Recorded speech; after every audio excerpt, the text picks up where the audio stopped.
like the game plan and saying, his coaches and blah, blah, blah. And for me, that's what hurts me the most, because obviously I think I have the best team in the world, some of the best coaches in the world, and we go into every fight with a strategy and idea of what we want to do. And obviously for us, what our strategy was to take down Jack. It wasn't to go blow for blow with them, brawl for brawl with them. But man, it's a weird moment when you're training something so much and you're getting better at something, which I think my striking has grown so much, and I always said it. And I when I was saying that in the lead up, I wasn't lying about it. When I was like, bro, I can box with them, I can strike with them. I'm not afraid to box with them. I'm not afraid to strike with them. And I went out there and I just felt good, man. There's like when they say there's a different energy when you're the champion and you gain 20% better. For me, I always thought I was the best in the world, and I still think I'm the best in the world. And I was like, bro, I can strike with this guy. Like, people are coming at me telling me I can't strike with him. And obviously we lost the fight, but bro, we stood toe to toe with him. And people could say whatever they want to say and do whatever they want to do. I went against the game plan. I went on my own. And at the end of the day, I'm going to live with that. But it came down to one round, maybe one exchange that could have swayed the judge. Kamaru was like, yeah, bring him on, because you wouldn't want to do a podcast with somebody that has your belt, especially if you feel that way, especially when there's shit that's been thrown. I feel like with a guy like Bilal, he was doing a lot of shit with Kamaru. He did that whole song, with the whole country song. I don't know if you guys saw that that Bilal did on Kamaru. It was actually kind of funny, dude. I ended up sending it to him, but he didn't like it. So I think the jabs kind of started being thrown around, so there was already drama coming in. So once they came in, and then I was kind of like the mediator there, like, hey, what's up, Bilal? What do you think of Kamaru? What do you think of Bilal? And then she just started kind of escalating, because I'll be honest with you, man, probably Kamaru started it, but I could see why. You know what I'm saying? So then all of a sudden, I think Kamaru said it's on site, and then Bilal said, well, it's on site. What's up? And then Kamaru gets up, and then you guys gotta wait till we release the tape. So legit, there's a scuffle there, dude. I was in the middle. I had a sprained ankle. I was trying to help like the whole production crew, like everybody kind of started coming in. They had to take both of them. There was about a good maybe 8 people there. Like 4 was trying to get on Bilal, and but the hands were thrown. Was Ali there? Slaps were given. Was Ali there? The man.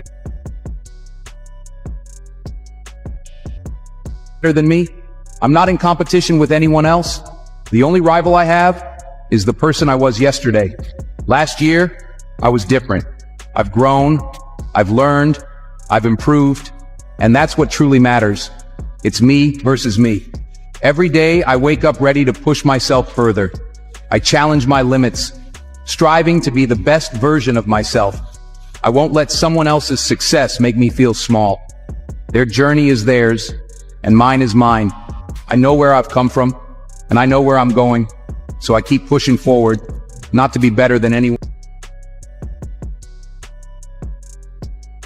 Extreme, that's extreme.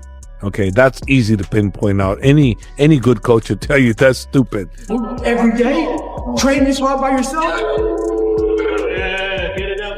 Don't do that unless you really want to bring your mind to another level. But your physical cannot continue to do that without breaking. You cannot do that type of training if you're going to do an MMA sport, because you will break. This is where you win. You will break. Your body will break. But if you do that sport for like what they're doing to get the endurance and the mental capacity, it's fantastic.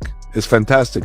But for competition, your body will break. Your body will break, and it won't perform at this highest peak potential if you continue to do that type of training. For the mental part, it's probably a fantastic thing if you feel you need to work that. But the way I look at something like that is, if you're meant to be a champion, you're going to be a champion. You don't need to work that mental that strong. I don't think you do. A champion rises no matter what. The guy calling your name out as well from England, Paddy Pimblett. What do you make to this guy? Paddy, he looked very good on his last fight, and now we can say he can be top top 10 fighters. I don't know, so he's number 8 or something, and he's not gonna fight very soon. Maybe he wants to fight at the end of this year, but I wanna fight this summer and then at the end of this year. So if they did come to you with Paddy and said, let's put you in for summer, you would take that? Yeah, I'll take that. I'll take that because he has a big name. He just beat Michael Chandler, and he has a 6 or 7 win streak. He never loses in UFC. It makes sense. So to get back and like to get more fans from UK.